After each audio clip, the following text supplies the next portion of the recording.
Are you happy in your business?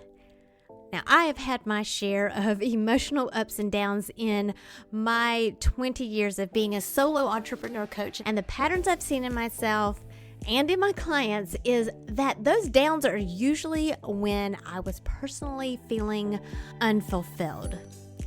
Sometimes it was because a launch that flopped, and sometimes it was just life and had nothing to do with business. But those ups, oh boy, those are the times when I was feeling my most authentic and completely aligned to my purpose, or when I just felt like I was rocking that work-life balance. I would be thinking I could do this all day long and never feel tired. One of my loves is sharing what works for me and what has been working for my clients to achieve this very feeling, full of passion, happiness, peace, and freedom. So I decided to create a private podcast for coaches. Maybe you just want to develop better communication skills that boosts engagement, leads to better results, and makes you feel like you're actually making a difference in the lives of the people you serve. Then you're invited too. We talk about this and more in the UBU private podcast for coaches. Whether you're a mentor, a parent, or run a client-focused business, coaching skills benefit everyone and anyone who wants to communicate in a way that builds relationships. Fall in love with your life and business again. Click the link in the show notes for your invitation to join us right now. Then come back and enjoy this episode. Hey, difference maker.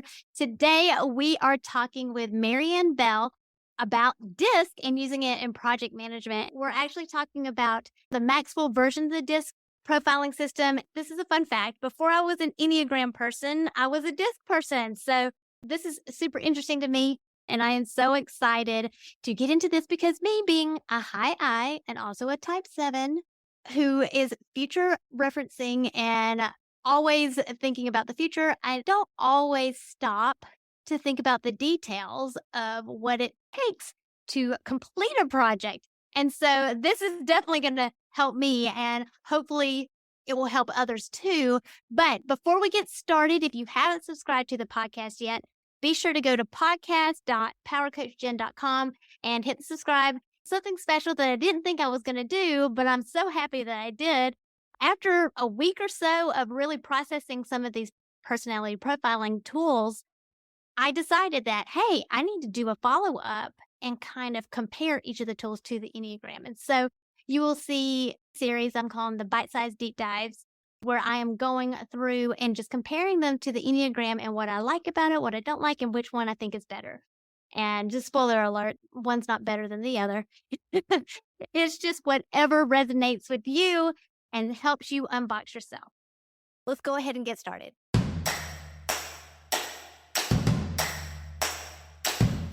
It's time to stop comparing yourself to others and plug in to what is uniquely you.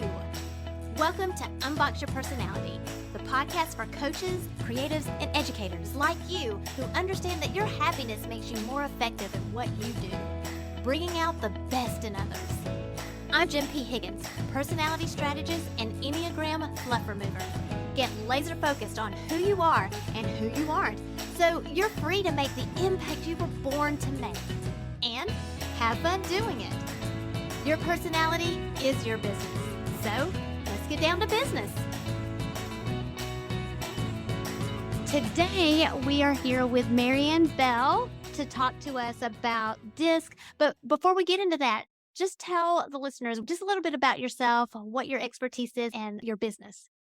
Sure. So my expertise is in project management. I sort of became an accidental project manager probably about 20 years ago when I was managing a payroll software system. And then when I left there, I went over to the software company that made that software. So I got thrown into the managing software projects.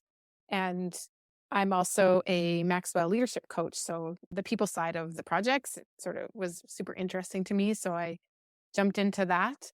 And my business, I do a lot of different things. I do some project management consulting, but I call myself an aspiring digital CEO. So if you're a James Wedmore fan, I want to be able to help younger people, like younger women particularly, learn their personality style, choose a career that they love, and just learn the project management side of things so that when they actually go to start their career, they have that step ahead that most people don't already have and help them stand out above the crowd. So I work full time in my project management job, and my side gig is just doing some of this disc stuff with, ideally with teens, but I'm just starting out.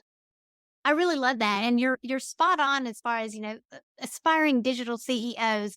They have a lot of vision, they have a lot of ideas, and tend to be fast-paced and kinda jump into it and then go, "Okay, I had the idea, but I don't really know how to do it, like, now what?" And that can be really hard for some entrepreneurs of just really understanding, "Oh, I have to manage these projects also." Yeah, and for me, being like starting out as a project manager, I know all those pieces, right? But when I'm in the space of being creative and visionary, sometimes I find it hard to manage myself and actually get to where I need to go. So like I have it all, but yeah, it depends on kind of what role that I'm wearing at the time. Mhm. So I definitely see a lot of people struggling in the online groups about that exact thing that you were Yeah. talking about. And I'm like, just use project management. Like, But duh. but then I say that, and then I find myself, I'm like, oh, well, I'm a project manager, but it's hard when you're managing your own project. Mhm. And that's a gifting. That's a gifting. And I'm kind of the same way, like with marketing and messaging. It's so easy to audit somebody's sales page and go, "Oh, your message isn't coming through on your sales page." And then I look at my sales page, I'm like, I know that my message isn't coming through, or I think it is, but I don't necessarily know how to fix it. And then I need a coach or I need a manager to help me with the very same things that I help my clients with. Yeah, it's kind of silly that way, but that's the way it works. It's like the irony of being a business owner. Yeah, and that kind of like jumps off into, part of your disc personality. There's four dimensions of your personality. And when you're a project manager, there's four different things you need to be looking at. When I think of project management, like to keep it simple, there's three big buckets of work. There's the planning, the work, and that can encompass thinking the big picture vision, like what do you want to do, all the way down to what's the schedule and what does your launch timelines look like? What are all the pieces that go in, right? So from the big to the detailed. And then there's implementing the plan. You're implementing the plan that you figured out.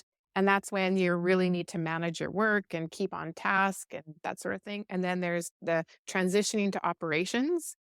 And that's when you're closing your project down, you're doing your lessons learned, you're training the people who need to actually manage the piece, the product or the service that you've now created. And then also they need to help make sure that the benefits of your project are actually being realized. So some people think of project management as one small chunk, but the way I look at it from before the project actually starts to actually when it's implemented in the operations side of things. But inside of each, like you need all four of your dimensions of your personality in there.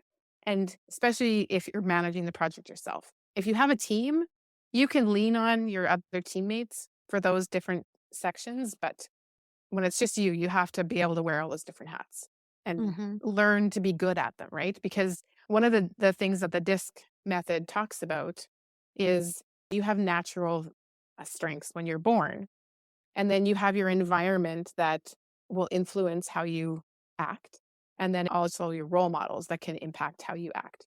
So, depending on the environment you're in, like a project, you may have to learn to do some things that you're not completely strong in, Mhm. but you have all four of those dimensions. So, the first one is the D, the dominant. And I understand that's one of your numbers. So, the My dominant second people, one. that's your Mhm. second one. So, dominant people, they have to be in control. And they're considered the action project manager. They're the ones that want to get things done. They lead the meetings. They're very direct. They like to challenge the status quo. Their main thing is acting and then thinking. So when you said, like, let's just do it, and they jump in and then they're like, okay, now what? But they're also really good at making decisions. Like they're quick decision makers. So that's very important in all of the aspects, all three. So when you're planning the work, instead of thinking things through, you can actually make quick decisions and go with it. Then there's the eyes. And these people are considered influencing. They like to influence others. They love to stand up in front of a crowd and influence other people. They're the social project managers, and they like to have fun doing the project. So they think of the social activities and the storytelling, and they facilitate the workshops. So when you think about projects, their stakeholder engagement is a really big piece of project management. But they're more of the big group stakeholder engagement, like the facilitation. So the social media, like being on social media, the eyes love doing that. Like they're the podcast hosts, right? So the C stands for compliant. So C is my highest one. Compliant are the detailed project managers. They're the ones that do really well with the schedules. I probably should have had a schedule here, but I have this big board that has like all detailed out of schedules and timelines. So they're good at that. They like doing spreadsheets. They're facts, data driven. They're always the ones that are on time when it comes to being at meetings, or they're early, like they're just a little bit early. From a project perspective, when you're planning, quality assurance. So when you're implementing a software, for example, like a course platform, they're the ones that you want to have on your side because they're going to test that system to make sure that nothing fails and that all the things work. They're also really good with risk management. So part of planning is really thinking about what are the risks and how do you actually mitigate those risks.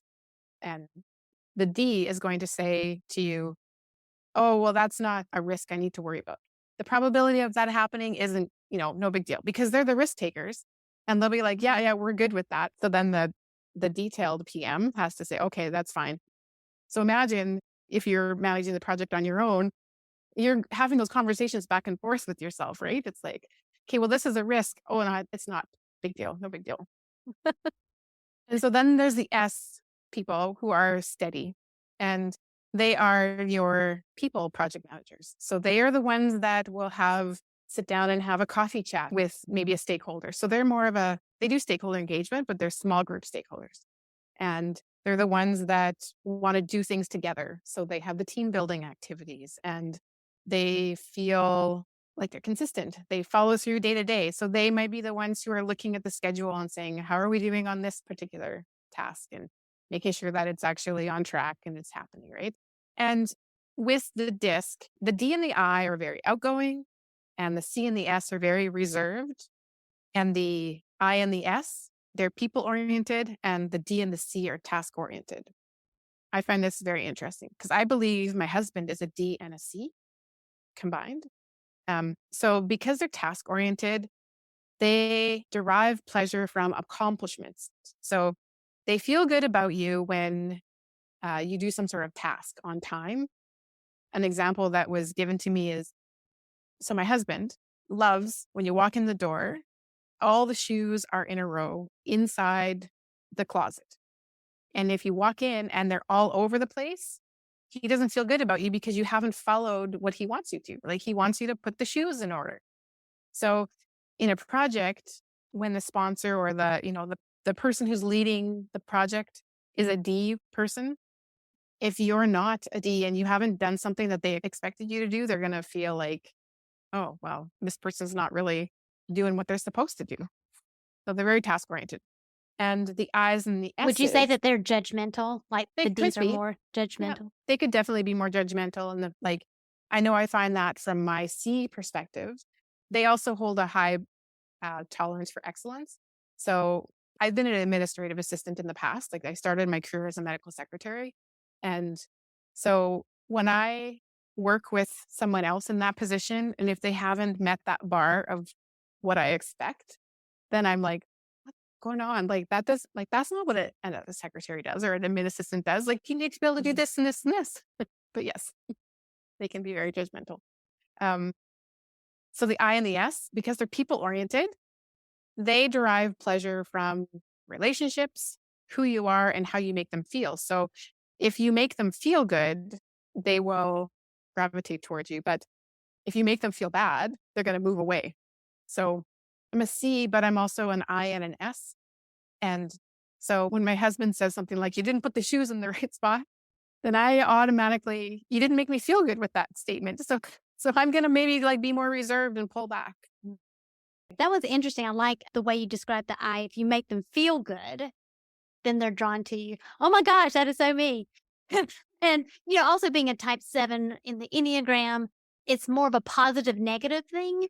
And so it may not even necessarily be like my feelings, but if I perceive something as positive versus if I perceive something as negative. And so for the listeners, if you know what your Enneagram type is, you still may be an I, but it will be different metrics than for me. Like for me, it's like, is it positive? That's going to make me feel good. Or is negative? That's not going to make me feel good. For a type 3, it might be, is it a compliment that boosts my ego? Or is it something that's embarrassing and might potentially ruin my reputation? If you're type 3 and an I, that might be the metric. And when you have any combination of the I, the S, and the C in your profile, you have sort of a special characteristics in that you can behave with the decisiveness and determination of a D if the parameters are clearly identified. So before we came on, you know how we talked about, like, if I would have just had my like agenda and everything lined up, I can be very decisive and but when you don't have that, when you're not prepared, it can get all out of sorts. But that's what's interesting. So if you have somebody who has those characteristics, they don't have to be a high D in order to be that decisive person. Because we all have all 4 of them. We all have highly developed parts of our personality, and then we have areas of improvement. And that we have natural strengths, but then also based off our environment or the people that are in our environment, we might adapt. We might change the dynamics of our personality. What is that called? I call it nature versus nurture, but what do you call it? With the Maxwell DISC report, they provide you with 3 different graphs. And the first graph is the public perception. And the second one is the stress perception. And the third one is the mirror. So with the stress perception graph, that's considered your core muscles. We like to describe it as the muscles you were born with. So these are your natural strengths. It's your private self. It's really who you are under stress. The graph number 1, so the mask called public perception, but it's really the mask that you put on in public. And this is the behavior that is expected by others. And these are the muscles that you choose for your current environment. So depending on what you're doing at your job. And that's why often you might take a DISC assessment when you're maybe first starting your job and your career. And then 10 or 20 years later, you have a different DISC result. It's because you're thinking of a different environment when you're actually doing that assessment. And then the third graph is the mirror graph, and it's your perceived self. So it reflects your self-image, self-identity, the way you think about yourself. And these are considered all of the muscles you've developed, like all the different skills that you've built. That's how you look at yourself.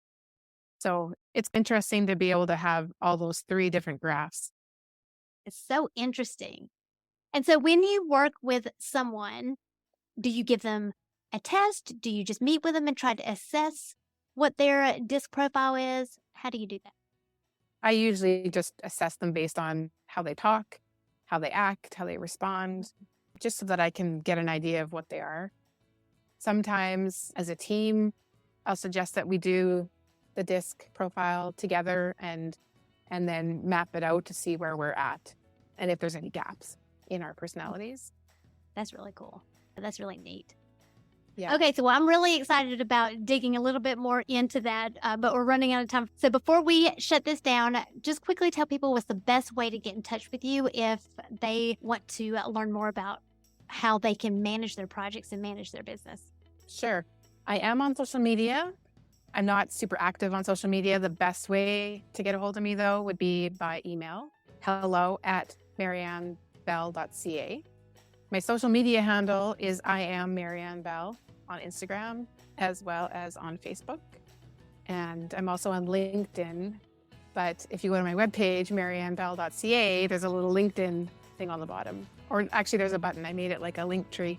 So you can go there and you can connect with me on LinkedIn because I hang out there quite a bit.